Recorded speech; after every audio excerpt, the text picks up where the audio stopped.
Cocoa infused. So time for November favorites. And I know a lot of people say this, and I'm not sure, so don't quote me on this. I don't think I've ever said that, oh my gosh, I can't believe how quickly this month has gone by. And if I have, there has never been a month that has flown by like November. I literally feel like I looked away from my calendar and looked back and it was November 18th and I was like, wait, what? The last 10 days of November sort of were slightly better, like normal, okay, I feel like it's been 10 days. But the first 20, I have no idea, like, where they just flew by. It was insanity. I don't know. Anyone else had a November like that? So I definitely am missing the sort of Thanksgiving buzz around here that usually comes with November in North America or in the US. Although, see, okay, this is going to be a side note, so hold on.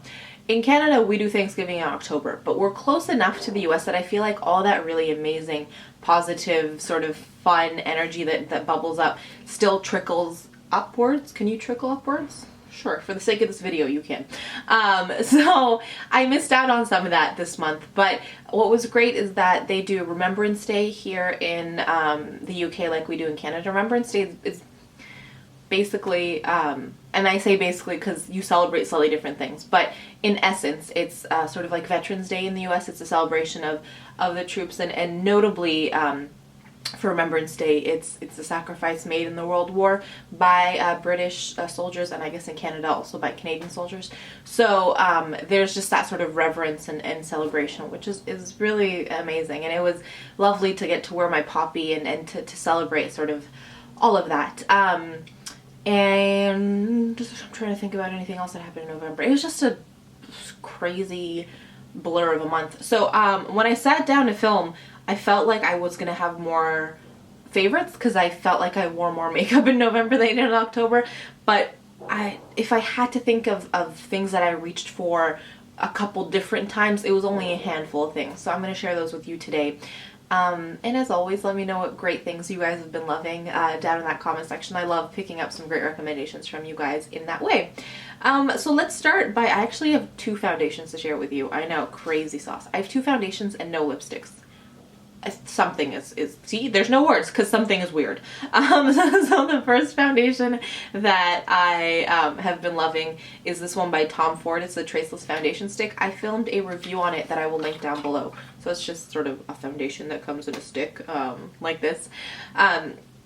I love it, and I think what makes me love it more and more is that every time I wear it, when people see me, they're like, oh, you look so lovely and well rested today, and I'm not usually on those days. Like, those are the days when I'm really tired and I've had like a lot of studying to do, and so I love how it gives a full coverage effect, but instead of being cakey, it makes you look just very fresh and awake. So definitely for like a full, more in-depth review and demo, check out that foundation review video, but I have really been liking it. On the days when I want a slightly less like full coverage effect, I've been reaching for my Chantecaille Just Skin. This one is also more pink based, whereas this one is neutral to yellow based. It's more neutral-ish, but this one's nice and pink based. And I don't know, there's just something about this foundation that makes me feel really happy. And so on those days when I don't have a whole lot of time to do my makeup and I just want to do like a really quick let's be honest, like a 10-minute face. I don't think I can quite do 5-minute makeup yet. But a 10-minute face, this guy has been what I've been reaching for. I have a full review on this one as well that I'll link down below. But I really, really like it. And it does give me a little bit of SPF, and there's some moisture in there. And yeah, I think I was texting April about this, but I'm pretty sure my newfound obsession with foundation is because I've been missing her, and I feel like more connected to her when I get to like nerd out over foundation. Okay, that made sense. What else? Can I show you the one eye product I have? I have been all about rocking full-on glitter, like just glitter on my eyes, because it's awesome. Like, I don't know what to tell you other than it's awesome. So I have a couple different loose glitters, but the one that I've been obsessed with is this 3D black from the Rocky Horror line. I'm pretty sure that they sell this in the Pro line, not in the special edition packaging, but just on its own. like just a normal packaging in the Pro line. So let me show it to you up close. So there it is, and that's literally how it translates on the eye. I'm going to try to swatch it without making a giant mess, but I did want to show it to you up close. So I hope you can see that, but it's like just basically full on glitter. I am trying to think. I have a, in the Lime Crime haul that I'm pretty sure went up on Tuesday, I can link it down below, I have a sort of in-depth look at my eyes on the day that I had this, now it's gone, but this is the trick. So on the day that I had that glitter on, I was using the Lime Crime glitter helper, because as you can see I swatched it and it's completely gone. So you definitely need like a tacky base underneath it. But I have a picture in that video of it with it on my eyes. But basically what I would say is that put a tacky base underneath, obviously, so it sticks. But what's great about it is you could definitely just put that, a nice sort of color in the crease, and you're good to go. You really can't do very much more, otherwise it's going to be overkill. But that's what I've been really loving about it, is that it's like an easy, really like, I am super cool disco ball look. So I've been loving it, really. The other item that I've been loving is a limited edition blush by Chanel. It's a number 79 Rouge. I got this in my really amazing box swap with Sarah.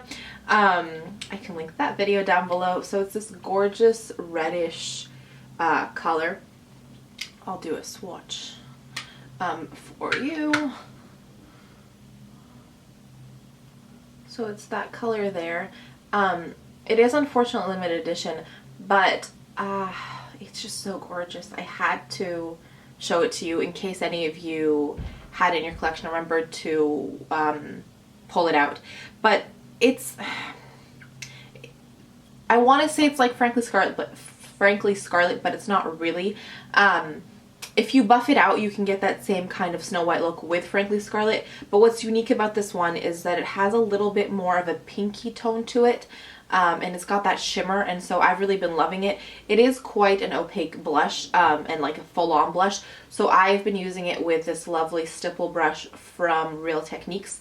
MJ, who has a fantastic Instagram that I'll put down below, says that she loves to use this brush for a foundation, and when I said I was going to try it for blush, she was interested to know how it was going to do. So MJ, if you're watching, I love the way this blends out blush, especially if it's a really pigmented blush like this.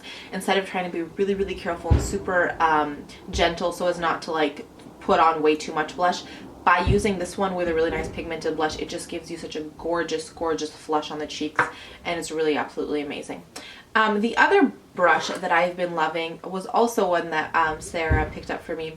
I think it's the 16BJF. I'm gonna, like I always do, I list everything down below, so when I go to the Inglot site, if it has a different name, it'll be listed under that name down below.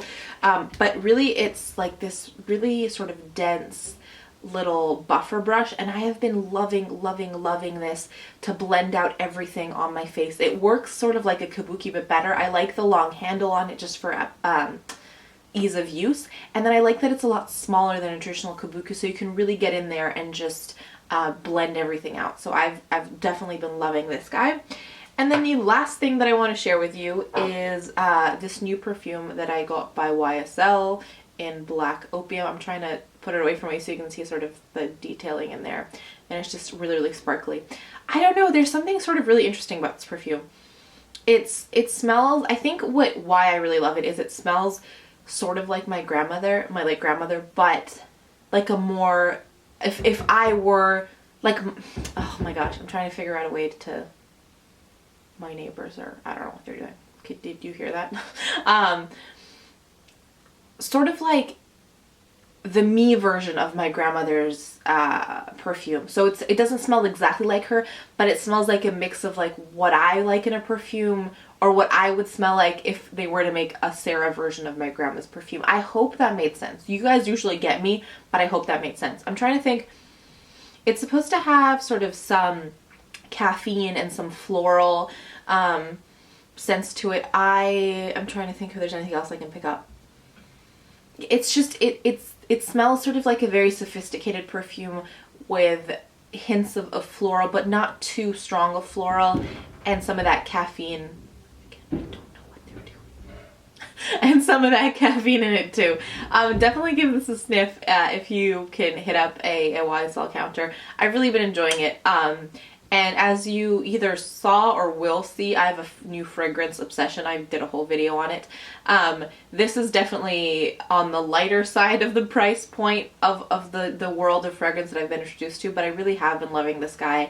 And I think more than anything, because of its sort of nostalgic value that it has to me. Okay, I got 3 points of positivity and I will be done for the day. So my first is I took a language class, like just for fun, to practice speaking. So it's an Arabic language class, and it's just a really great vibe and a really nice way to like learn, but using a different side of my brain. So I have really been enjoying that, and it's been a lovely little treat.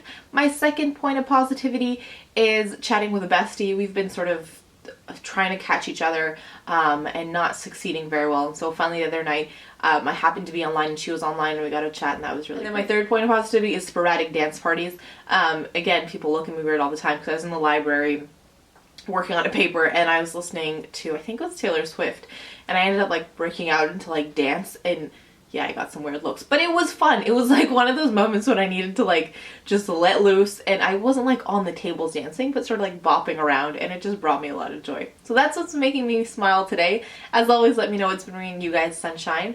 Thank you so much for being here, and as always, I could never leave you without reminding you that life is just too short to wear boring lipstick. Bye guys.